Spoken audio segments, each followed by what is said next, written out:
경기 후 현지 매체 스코카는 이강인은 이날 PSG 선수들 가운데 가장 많은 기회 창출 3회를 기록했다.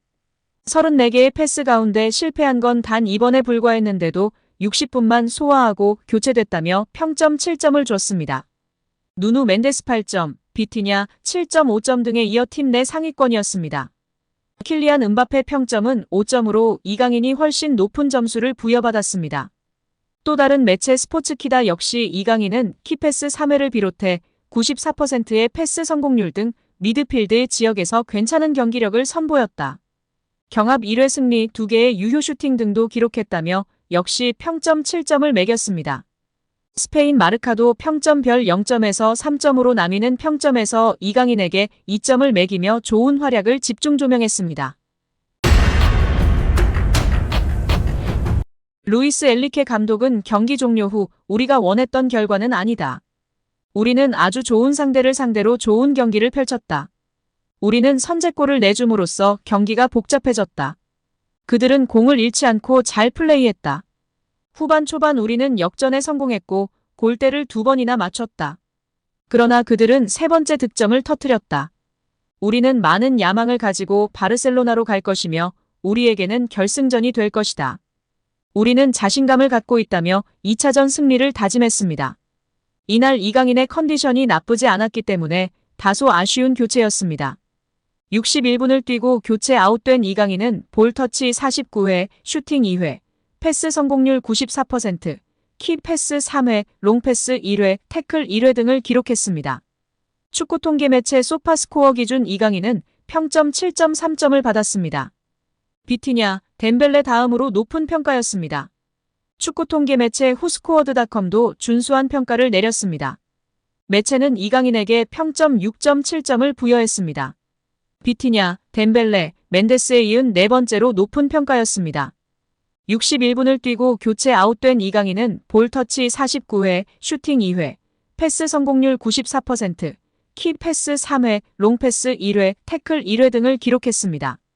축구 통계 매체 소파스코어 기준 이강인은 평점 7.3점을 받았습니다.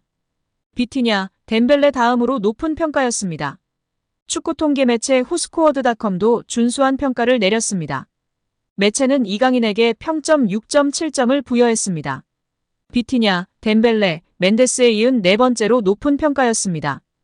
교체 투입했던 그 시기 파리 생제르맹 내에서 평점 순위 2위였던 선수를 왜 교체 아웃시킨 것인지에 대한 팬들의 분노가 높은 상황입니다.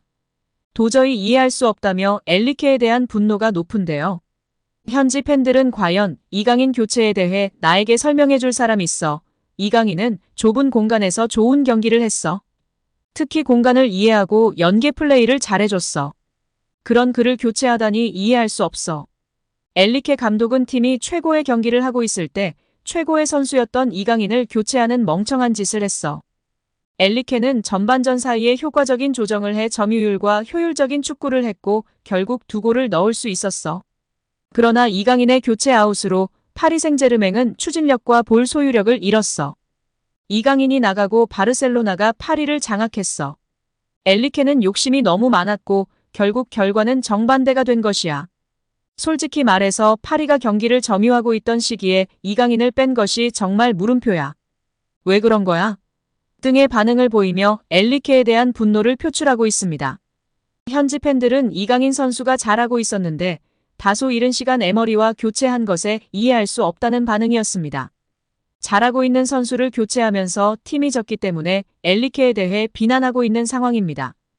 2대1 상황에서 이강인 선수를 뺀 보수적인 선택이 패배를 자초했고 이강인은 폼이 좋았다는 평가였는데요.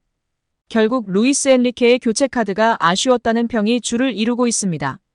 여기에 사비 시몬스의 시장 가치가 날로 치솟고 있는데요. 앞으로 이강인 선수의 직접적인 경쟁자이기 때문에 현지 및 국내에서도 관심이 높은 상황입니다.